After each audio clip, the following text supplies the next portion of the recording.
5 राज्यों में हुए विधानसभा चुनाव में से आज 4 राज्यों का जनादेश आने वाला है। मतगणना इसी समय शुरू हो गई है। चुनाव आयोग ने मतगणना की पूरी और पुख्ता तैयारी कर दी है। तो वहीं मिजोरम में वोटों की गिनती 4 दिसंबर को होगी। सत्ता के खेल में कौन होगा विजयी? किस पार्टी का फहराएगा झंडा? किस उम्मीदवार को मिलेगा जनता का आशीर्वाद? किसकी बनेगी सरकार?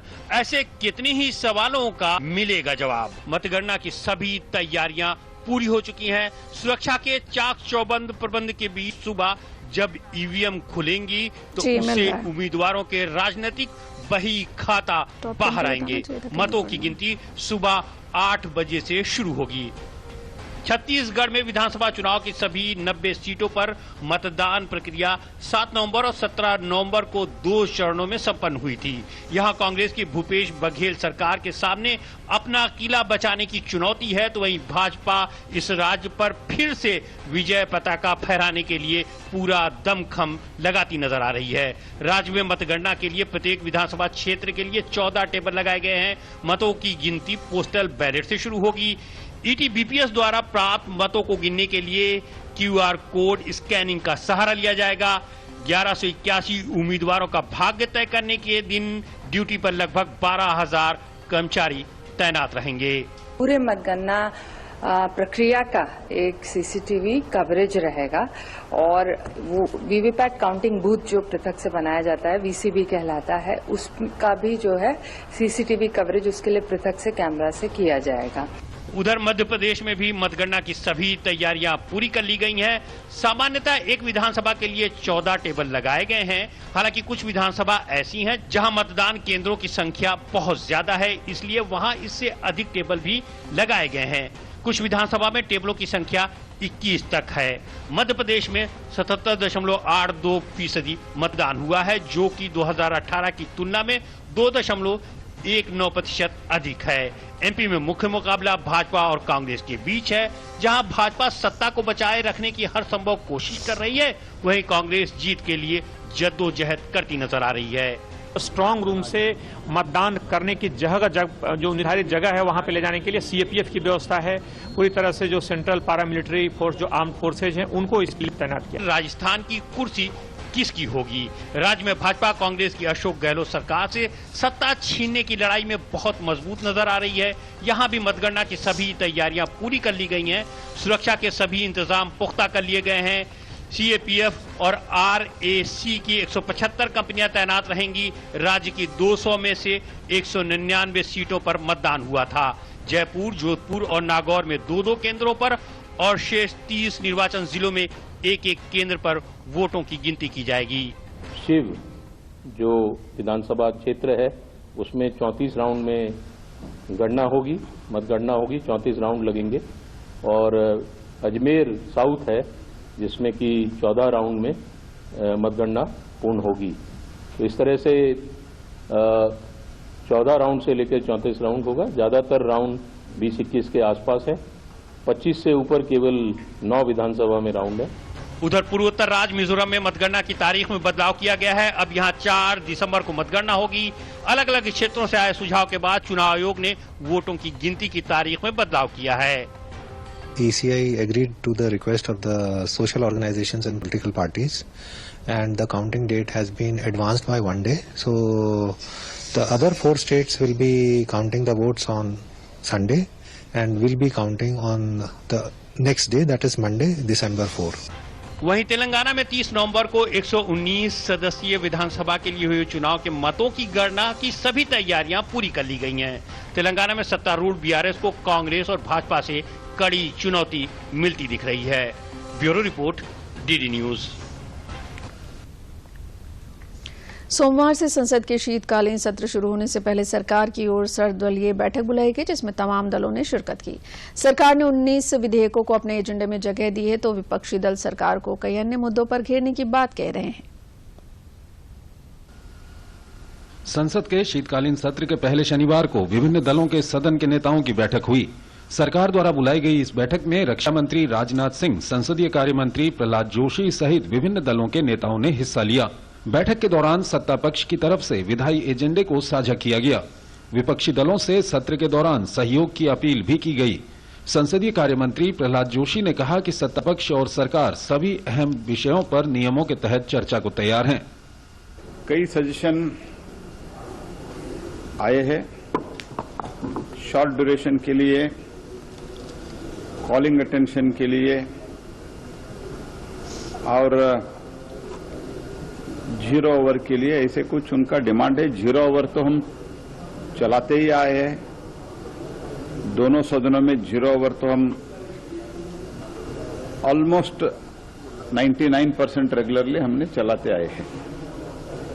शॉर्ट ड्यूरेशन का भी चर्चा चला है, लेकिन हमने इतना ही कहा है शॉर्ट ड्यूरेशन जब चर्चा आप चाहते हो, आप स्ट्रक्चर डिबेट के लिए एक माहौल बनाए रखना भी आपका जिम्मेदारी है। ऐसे हम भी निवेदन किए, हम चर्चा के लिए तैयार है। इस सत्र के दौरान कुल 19 विधेयकों को सूचीबद्ध किया गया है। इसमें जम्मू कश्मीर और पुदुचेरी में महिला आरक्षण अधिनियम के प्रावधानों को बढ़ाने के लिए 2 और आपराधिक कानूनों की जगह लेने के लिए 3 विधेयक शामिल हैं। सरकार कश्मीरी प्रवासियों, पाकिस्तान के अवैध कब्जे वाले कश्मीर के विस्थापितों और अनुसूचित जनजातियों को प्रतिनिधित्व प्रदान करने के लिए जम्मू कश्मीर विधानसभा की सदस्यों की संख्या बढ़ाने से संबंधित विधेयक लाने की भी योजना बना रही है। बैठक में कांग्रेस, टीएमसी, सपा, जेडीयू सहित तमाम विपक्षी दलों के नेताओं ने अपनी बात रखी। विपक्षी दलों ने महंगाई, जाति जनगणना, बेरोजगारी सहित तमाम विषयों पर चर्चा की मांग की। 14 सूत्री बातें वहां रखी हैं। संक्षेप में मैंने वो बता दिया है जो कुछ लीडिंग पॉइंट्स हैं। इंडिया यूनाइटेड था अंदर, हम लोगों की ऑलमोस्ट चिंता एक ही थी। इस बात पे भी जोर दिया गया कि नाम जो 3 कानून आ रहे हैं उनका हिंदी अंग्रेजी दोनों में रखा जाए। ये सब हमारे मुख्य मुद्दे हैं।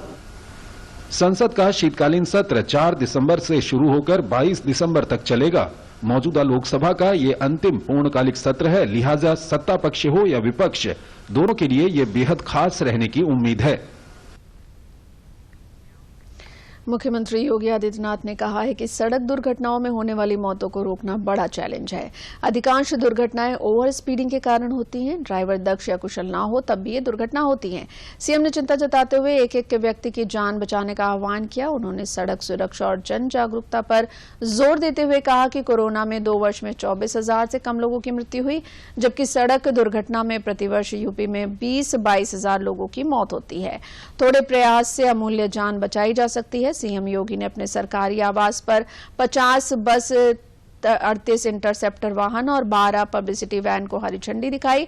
उन्होंने 4100 इलेक्ट्रिक वाहन स्वामियों के खाते में अनुदान राशि का ऑनलाइन हस्तांतरण किया। यहां पर परिवहन विभाग और मारुति सुजुकी इंडिया लिमिटेड के साथ 5 driving training and testing institute के ऑटोमेशन और संचालन के लिए MOU किया गया।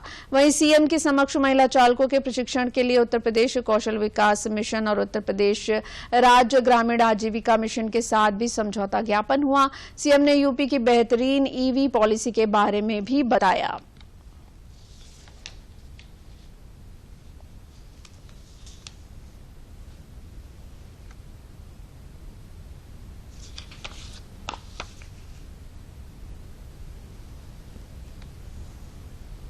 ज्यादातर दुर्घटनाएं ओवर स्पीडिंग के साथ होती है। जब हम सड़क की इंजीनियरिंग उस लायक नहीं होती है कि वह वाहन की स्पीड उस सड़क के अनुरूप है, तो दुर्घटना का कारण बनता है। या ड्राइवर दक्ष और कुशल नहीं है तब भी ये समस्या आती है, चाहे रोड इंजीनियरिंग का हो, चाहे आप मानव जनित किसी गलती के कारण हो, या फिर और भी तमाम कारण हो सकते हैं। इन सबको ध्यान में रखते हुए प्रदेश सरकार के द्वारा आज यहां पे परिवहन विभाग को 38 स्कॉर्पियो इंटरसेप्टर वाहन जो क्रय किए गए हैं, जो सड़क सुरक्षा कोष से क्रय किए गए हैं, उस दृष्टि इस इंटरसेप्टर वाहन में आर्टिफिशियल इंटेलिजेंस युक्त जो स्पीड मेजर गन ENPR कैमरे लगाए गए हैं, जिससे वाहनों की ओवर स्पीडिंग की जांच के साथ ही साथ helmet, seat belt, tipper rider का नंबर प्लेट की भी जांच इसके माध्यम से की जा सकेगी। हमीरपुर जिले के निवादा गांव में दिव्य प्रेम सेवा मिशन के तत्वाधान में भव्य रामकथा का आयोजन किया गया है। रामकथा के उद्घाटन के अवसर पर देश के पूर्व राष्ट्रपति रामनाथ कोविंद निवादा स्थित कथा स्थल में पहुंचे, जहां उन्होंने विश्व प्रसिद्ध कथा शास्त्री विजय कौशल जी महाराज के द्वारा कही जा रही कथा का अनुश्रवण किया। एक सप्ताह तक चलने वाली रामकथा में हजारों भक्त और कई वीआईपी लोग शामिल होंगे। अपने अभिभाषण में पूर्व राष्ट्रपति ने कहा कि राम नाम का देश की आजादी में भी बड़ा योगदान है।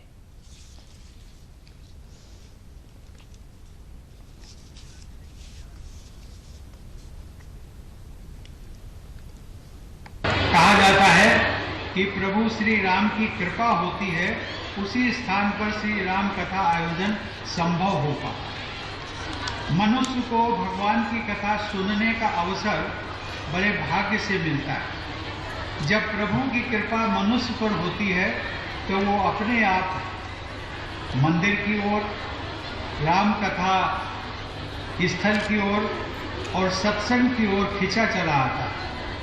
ऐसा कहा जाता है कि जिस स्थान पर श्री राम कथा होती है वहाँ देवी देवता और ऋषि मुनि भी राम कथा सुनने के लिए आते हैं। जिनके बिना राम कथा आयोजन संभव नहीं हो पाता, ऐसे वीरों के वीर महावीर अंजनी पुत्र हनुमान जी भी हम सबके बीच जरूर उपस्थित होंगे। रामपुर में अपना दल एस की मंडलीय कार्यकर्ता सम्मेलन कल संपन्न हो गया। अपना दल की राष्ट्रीय अध्यक्ष अनुप्रिया पटेल ने सम्मेलन को संबोधित किया। उन्होंने कहा कि अपना दल अपने बल पर जनता की भावनाओं के अनुरूप काम करता है। उन्होंने कहा कि उनका दल विधानसभा और लोकसभा में मजबूती से आगे बढ़ रहा है। भारतीय जनता पार्टी को उन्होंने अपना बड़ा भाई बताया।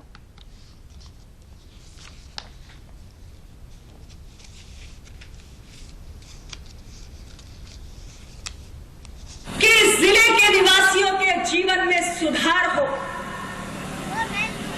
सरकार की तमाम योजनाएं छोटी से छोटी, बड़ी से बड़ी, सब आपके बीच में पहुंचेंगी। और इसलिए मैं आपसे सिर्फ इतना ही कहूंगी कि पुराने काले इतिहास को भुलाने का वक्त आ गया है। छोड़ो कल की बातें, कल की बात पुरानी। नए दौर में लिखेंगे रामपुर की नई कहानी।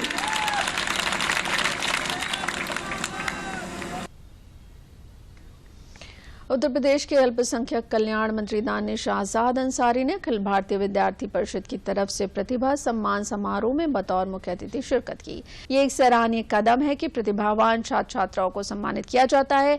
वहीं उन्होंने कहा कि आने वाले 5 राज्यों के चुनाव परिणाम में बीजेपी ऐतिहासिक बहुमत के साथ जीत हासिल करेगी और सरकार बनाएगी। 5 राज्यों में भारतीय जनता पार्टी ऐतिहासिक बहुमत के साथ सरकार बनाने जा रही है और हमारी सकारात्मक नीतियों पे जनता को भरोसा है। आज हम यहाँ इस कार्यक्रम में आए हैं, नौजवानों के कार्यक्रम में, और इन नौजवानों के जोश को, इनके जज्बे को देख कर हम ये कह सकते हैं कि आज का हमारा नौजवान पूरी तरीके से सकारात्मक ऊर्जा के साथ तैयार है अपने भारत को विश्व गुरु बनाने के लिए, अपने समाज को तेजी से विकास की तरफ आगे बढ़ाने के लिए और नौजवानों के हित के लिए हमारी डबल इंजन की सरकार को जो भी जरूरी काम करने होते हैं, जरूरी योजनाएं लागू करनी होती है, हम नौजवानों को देखते हुए लागू भी करते हैं। विकसित भारत संकल्प यात्रा जनपद हापुड़ के गांव हबीसपुर, बिगास और कन्या कल्याणपुर में पहुंची, जहां विकसित भारत संकल्प यात्रा का जोरदार स्वागत किया गया। विकसित भारत संकल्प यात्रा द्वारा योजनाओं के बारे में ग्रामीणों को जानकारियां दी गई। वहीं किसानों को ड्रोन से स्प्रे करने की जानकारी देते हुए किसान सम्मान निधि योजना के लाभार्थियों को प्रमाण पत्र वितरित किए गए। गांव में ड्रोन के माध्यम से फसल में नैनो यूरिया और डीएपी का छिड़काव किया गया। किसानों का समय बच सके और इस किसान जल्दी ही अपने खेत में छिड़काव कर सके, इसके लिए ड्रोन के माध्यम से जानकारी देते हुए किसानों को दिखाया गया कि किस तरह से ड्रोन से मात्र 5 मिनट में 1 हेक्टेयर में छिड़काव किया जा सकता है।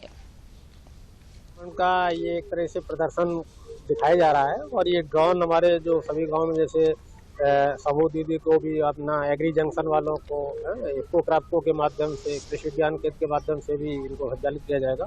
और ये बहुत ही जैसे श्रमिकों की समस्या आ रही है छिड़काव वगैरह में, काफ़ी दिक्कत आती है। और ये देख ही रहे आपने बताया कि 5 मिनट में 1 एकड़ का छिड़काव कर देता है। और हमारी जो नैनो यूरिया और नैनो DAP ये भी जो हमारी आ गई हैं अपने जनपद में भी चल रही है, तो इनका छिड़काव वगैरह में बड़ा आराम से किसान भाई 5 मिनट में 1 एकड़ का छिड़काव करवा लेंगे अपने, तो इसमें बचत भी होगी, अपने पैसे की भी और समय का भी, कहीं कोई दिक्कत नहीं होगी। आगरा में थाना सिकंदरा क्षेत्र के आगरा मथुरा हाईवे पर 2 ट्रकों के बीच में सवारियों से भरा टेम्पो आने से भीषण सड़क हादसा हो गया। इस हादसे में 5 लोगों की मौके पर ही मौत हो गई, जबकि एक व्यक्ति गंभीर रूप से घायल हो गया। हादसे की सूचना पर मौके पर पहुंची पुलिस ने स्थानीय लोगों की मदद से हादसे में मृत 5 लोगों के शव को निकाला और गंभीर रूप से घायल युवक को इलाज के लिए अस्पताल में भर्ती कराया। ये हादसा उस वक्त हुआ जब ट्रांसपोर्ट नगर की ओर से आ रहे तेज रफ्तार 2 ट्रक के बीच में ऑटो फंस गया।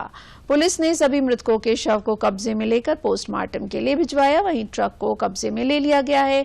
घटना में हुई जनहानि पर मुख्यमंत्री योगी आदित्यनाथ ने गहरा दुख व्यक्त किया है।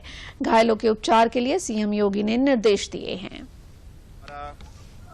गुरु का ताल के सामने एक कंटेनर ने एक ऑटो से उसकी भिड़ंत हुई है और उसमें कुछ लोग के मृत होने की सूचना मिली। तत्काल थाना पुलिस, ACP और स्वयं मेरे द्वारा मौके पर पहुंच के और आमजन जो थे और पुलिस अधिकारियों के दोनों के साथ सहयोग से रेस्क्यू किया गया और हॉस्पिटल इनको भेजा गया SN मेडिकल कॉलेज। अभी तक जो हमारे पास सूचना है उसमें 5 लोगों की मृत्यु हो चुकी है, जिसमें 2 महिलाएं हैं और मौके पर जो कानून व्यवस्था है वो सामान्य बनी हुई है। कॉलेज ऑफ नर्सिंग के नर्सिंग कैडेटों के 6ठे बैच का कमीशनिंग समारोह AMC centre and college Lucknow के OTC ड्रिल स्क्वायर पर आयोजित किया गया। इस अवसर पर मध्य कमान के chief of staff lieutenant general Mukesh Chadha मुख्य अतिथि के रूप में मौजूद थे, जिन्हें सैन्य नर्सिंग सेवाओं में लेफ्टिनेंट के रूप में कमीशन प्रदान किया गया। इस दौरान major general Pankaj P Rao, commandant कमान अस्पताल मध्य कमान और ब्रिगेडियर राजू अग्रवाल, डीन एवं डिप्टी कमांडेंट कमान अस्पताल मध्य कमान लखनऊ ने नर्सिंग कैडेटों से सलामी ली। इस समारोह के दौरान लेफ्टिनेंट दिव्याभूषण को अंतिम वर्ष की विश्वविद्यालय परीक्षा में प्रथम स्थान हासिल करने और नर्सिंग सेवाओं और शिक्षा के प्रबंधन विषय में सर्वोच्च अंक हासिल करने के लिए स्वर्ण पदक से सम्मानित किया गया।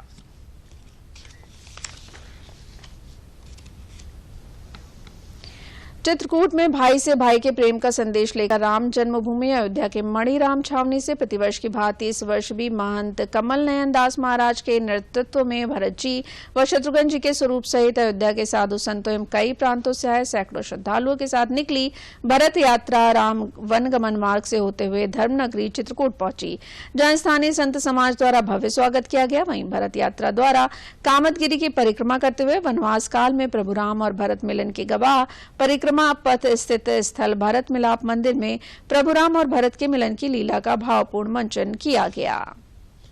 भगवान के दर्शन करने, भगवान को लौटाने का तो भरत जी का अपना विषय है कि भरत जी कुछ बोलते नहीं है, जो राम जी की इच्छा होती है उसी के अनुसार भरत जी अनुसरण करते हैं।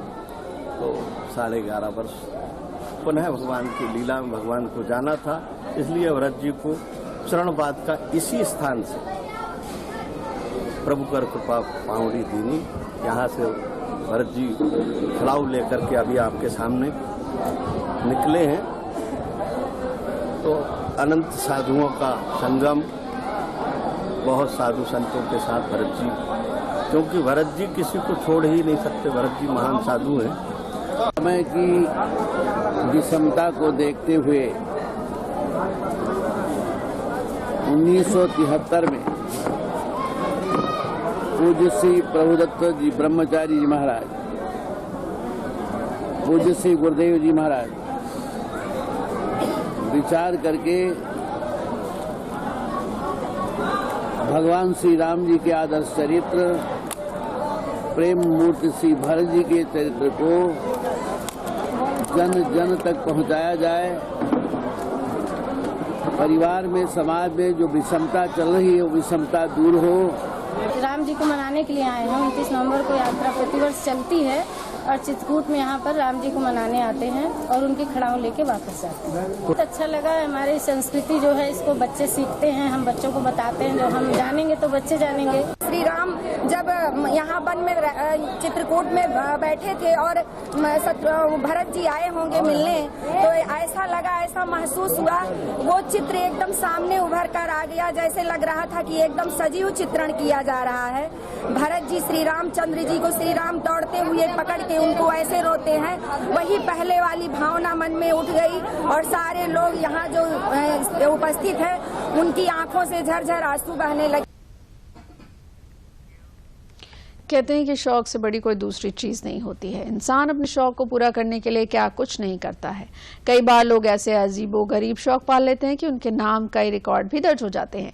ऐसा एक वर्ल्ड रिकॉर्ड बनाया है प्रयागराज की स्मिता श्रीवास्तव ने, जिन्होंने विश्व में सबसे लंबे बालों को रखने का वर्ल्ड रिकॉर्ड बनाया है। प्रयागराज के अल्लाहपुर में रहने वाली 46 वर्षीय स्मिता श्रीवास्तव के बालों की लंबाई 236.22 सेंटीमीटर यानी 7 फीट 9 इंच है। स्मिता श्रीवास्तव के लंबे बालों का रिकॉर्ड गिनीज वर्ल्ड रिकॉर्ड में दर्ज हो चुका है। उनकी इस उपलब्धि पर उन्हें बधाई देने वालों का तांता लगा हुआ है।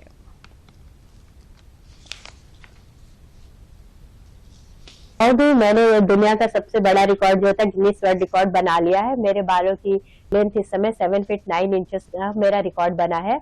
और मैं सबसे बोलना चाहूंगी कि लंबे बाल नारी की खूबसूरती को दर्शाते हैं, तो आप लोग भी कोशिश करिए। आप लोगों के भी अच्छे बाल हो सकते हैं, बस थोड़ा केयर की जरूरत होती है और केयर करते हैं, तो इसीलिए मुझे ये अपॉर्चुनिटी मिली है। प्रेरणा कहाँ से मिली? इसकी प्रेरणा मुझे मेरी माँ से मिली है। मेरी माँ के भी बाल बहुत अच्छे हैं और मेरे घर में सभी के बाल, हम लोग 5 बहने हैं, मैं 4th नंबर पे हूँ मैं, और मेरे घर में सभी दीदी लोगों के बाल और सबके बाल अच्छे हैं।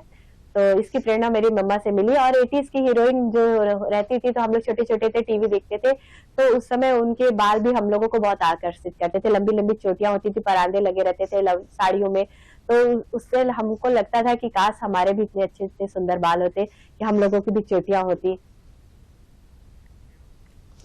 देश के पहले सौर मिशन आदित्य L1 को लेकर बड़ी जानकारी सामने आई है। इस मिशन के विंड पार्टिकल एक्सपेरिमेंट सब payloads solar wind ion spectrometer ने काम करना शुरू कर दिया है। सोलर विंड आयन स्पेक्ट्रोमीटर यानी SWIS Aditya solar wind particle experiment सब पेलोड्स का दूसरा उपकरण चालू है। SWIS एक लो एनर्जी स्पेक्ट्रोमीटर है, जिसकी मदद से सूर्य की हवा में मौजूद प्रोटॉन और अल्फा पार्टिकल्स को मापा जाएगा। Aditya solar wind particle experiment में 2 सब पेलोड्स हैं। पहला SWIS यानी सोलर विंड आयन स्पेक्ट्रोमीटर, जो कम ऊर्जा वाला स्पेक्ट्रोमीटर है, जो अब चालू हुआ है। वहीं इसका दूसरा सब पेलोड सुपर थम एंड एनर्जेटिक पार्टिकल स्पेक्ट्रोमीटर है। ये सौर हवाओं में आने वाले ज्यादा ऊर्जा वाले आयंस की स्टडी करेगा। आदित्य L1 मिशन को भारतीय स्पेस एजेंसी इसरो ने इसी साल 2 दिसंबर को लॉन्च किया था।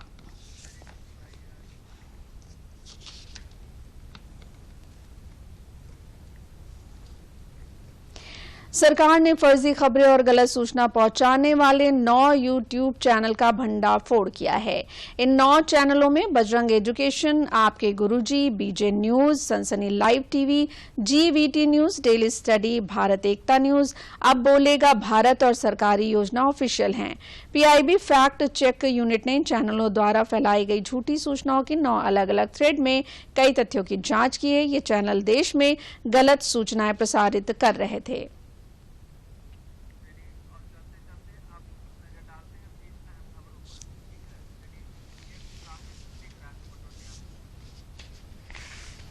चलते चलते नजर डालते हैं 20 बड़ी खबरों पर।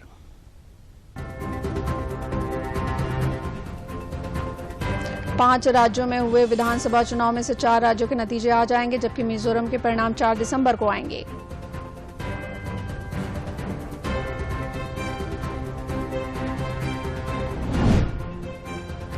मिजोरम विधानसभा चुनाव की अब मतगणना 3 दिसंबर की बजाय 4 दिसंबर को होगी। ईसाई समुदाय की मांग पर लिया गया फैसला। ईसाई समुदाय ने कहा था रविवार को चर्च जाना जरूरी।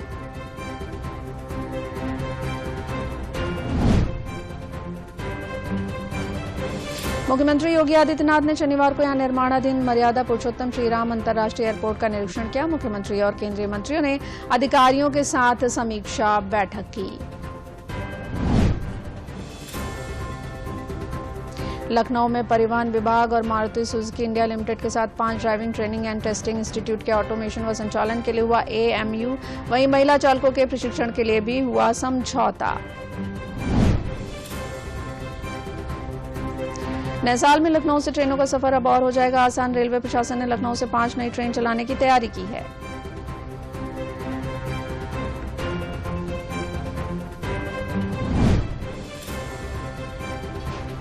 बाईस साल पुराने राहुल मदेशिया अपहरण मामले की सुनवाई के दौरान पूर्व मंत्री नहीं पहुंचे कोर्ट नहीं पहुंचने पर MP MLA कोर्ट ने सख्त रुख अपनाया है।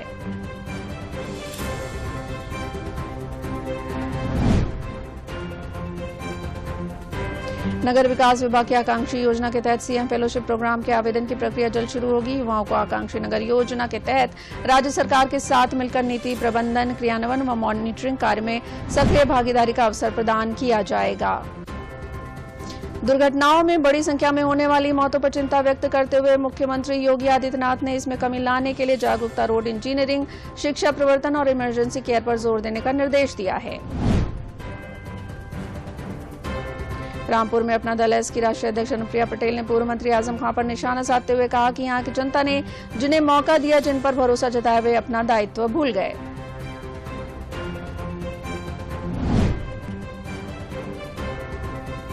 उत्तर प्रदेश में किसानों की आय बढ़ाने के लिए प्रतिबद्ध योगी सरकार उनके सुख दुख में भी उनके साथ खड़ी है। योगी सरकार मुख्यमंत्री कृषक दुर्घटना कल्याण योजना के तहत किसान और उसके परिजनों को 5 लाख रुपए तक की सहायता उपलब्ध कराई जा रही है।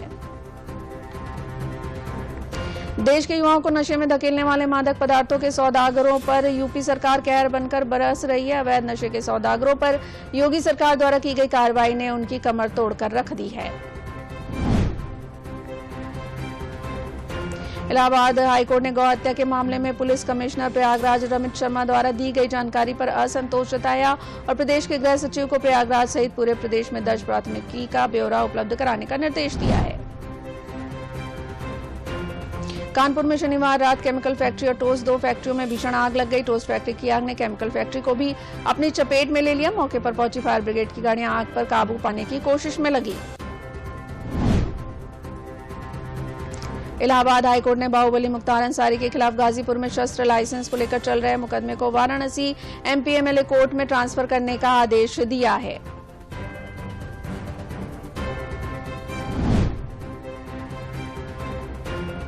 मुख्यमंत्री योगी आदित्यनाथ ने निर्देश दिए कि बार-बार यातायात नियमों का उल्लंघन करने वालों के लाइसेंस रद्द किए जाएंगे और उनके वाहनों को सीज भी किया जाएगा।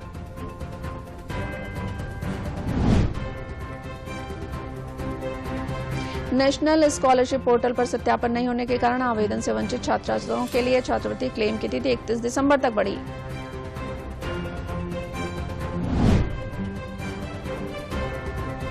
यूपी को जल्द ही नए मेडिकल कॉलेज मिलने वाले हैं। प्रदेश में जिन जिलों में ये मेडिकल कॉलेज बनाए जा रहे हैं उनमें अमेठी, बिजनौर, कुशीनगर, सुल्तानपुर, गोंडा, ललितपुर, लखीमपुर खीरी, चंदौली, बुलंदशहर, सोनभद्र, पीलीभीत, औरैया, कानपुर देहात और कौशाम्बी शामिल हैं। उत्तर प्रदेश सरकार ने प्रदेशवासियों को आपदा, बाढ़, सूखा, भूकंप, आकाशीय बिजली के दौरान जल्द राहत पहुंचाने एवं जनहानि को रोकने के लिए 3 नए राज्य आपदा मोचन बल का गठन किया है। ईडी ने दिल्ली शराब घोटाला मामले से संबंधित मनी लॉन्ड्रिंग केस में आप सांसद संजय सिंह के खिलाफ शनिवार को चार्जशीट दायर की है। उन पर सरकारी गवाह बने दिनेश अरोड़ा से 2 करोड़ रुपए की रिश्वत लेने का आरोप लगा है।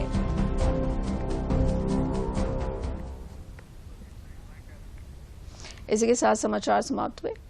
नमस्कार।